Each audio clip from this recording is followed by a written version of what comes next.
Föstudagsþátturinn heldur áfram og við ætlum að vinda okkur yfir í íþróttir því hérna á N4 fara að hefja göngu sína þættirnir Íþróttabærinn Akureyri. Veg og vanda að þeim hefur kollegi minn hér á N4 Rakel Hinriksdóttir. En við höfum náttúrulega þurft að gera sóttvarnaráðstafanir og Rakel ekki velkomin í stúdíóið, hún veit hvað hún gerði. Þannig að við þurfum að fara og finna hana á hlutlausu svæði. Fylgið mér.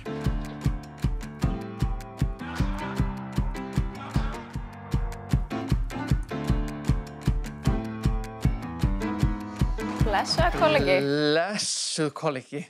Myndi taka í hendina aður en Ég veit það. Takk fyrir að koma í þáttinn til að segja mér og okkur frá þessum nýju þáttum, Íþróttabærinn Akureyri. Já, takk fyrir það.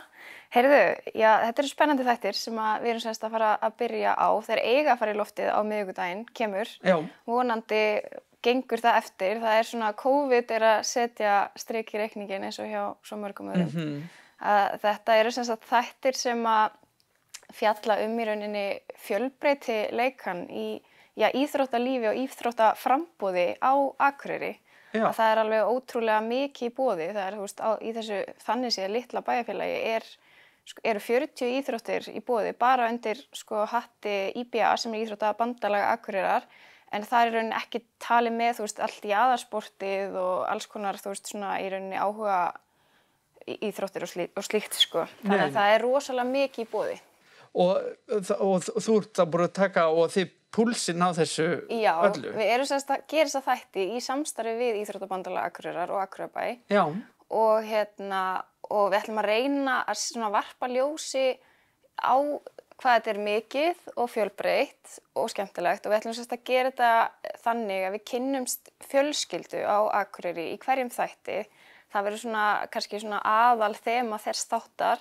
Þá kynnumst í fjölskyldu sem er á kafi íþróttum. Það eru kannski allir, mamman og pappin eru kannski í hlaupum og blaki og fjallgöngum og eitthvað og krakkarnir svo öll í sikkur íþróttinni og svo fylgjum við þessu svolítið eftir, tökum við töl og svo ætluðum við að fá að mæta á æfingar hjá krökkunum og en nú er COVID búið að eyðileggja það pínlítið. Já. Foreldrar mega ekki einu koma á æfingarnar og nú mega börnin ekki einu æfa. Og ekki fjölmiðlateymið og fólk. Nei, og fjölmiðlum bara skellt út. Þannig að við komumst ekki alveg í allt sem við ætluðum að taka upp fyrir fyrsta þáttinn en við erum samt komin með hann nánast allan. Já. Þannig að við erum að vona að við getum frumsýnt á miðvikudaginn eins og ætlaði. Og svo, ég glemdi, að svo eru líka uppbreytt í þættinum þar sem að ég fæ að prófa og taka áskorunum í alls konar spennandi íþróttum. Já, einmitt. Ég hef heyrt orðróm þetta einmitt. Hetjusögur. Hetjusögur af þér. Þú setur að taka þetta alla leið. Já, ég er bara eiginlega næstu í skömm að segja frá því en ég er með alveg hræðilega mikinn bagga í lífi mínu sem er keppniskap sem gjörsamlega gerir út af þeim stundum en ég á mjög erfitt með að tapa. Það er alveg sama í hverju það er. Það er til fólk sem neitar að spila með borðspil.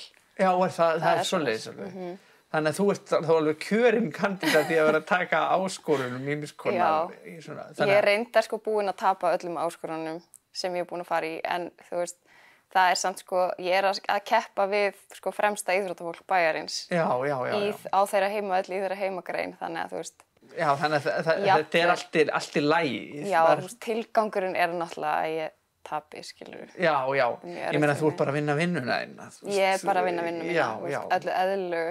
Ef það er ekki verið að taka þetta upp, þá myndir þú vinna. Að sjálfsögðu. Þetta er ótrúlega spennandi og verður gaman að fylgjast með og við vorum að enda þetta litla viðtal hérna á því að fá sjá stiklu, er það ekki? Jú, við ætlum bara að sjá svona smábrot, hvað maður að segja fá smá bragð. Já, einmitt. Koma fólki á bragðið.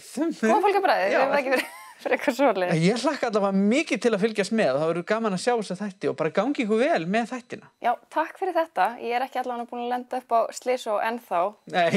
En ég var nálægt því á skautasvallinu. En takk fyrir þetta og gangi vel sömuleiðis. Takk.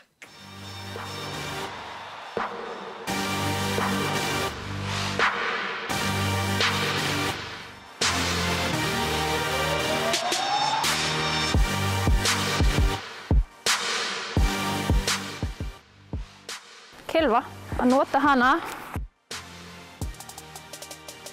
til þess að styðja mig við. Nei, tjók. Mér langar að vera atvinnumaður í fótbolta eða handbolta. Það skal tekið fram að ég hef aldrei prófað tennis áður en við byrjum þetta. Ok. Gott! Var það kannski? Þetta var algjörlega fullkomið. Það að gerast, því að við mamma náttúrulega, við áttum alveg mörg tímabil saman þar sem við spilum saman. Og meira þess að gengum við svo langt að við tókum einn leik þar sem að amma mín kom inn á völlinn. Er þetta ekki búið? Nei, þú ert ekki einu sinni búið með 1 mínútu. Ég er sveitt. Hvað er svona skemmtilegt í blak? Ég veit ekki, það er bara gaman. Ertu góður? Nei, svona norðamegin ágætur. Betur en að sunna megin? Já.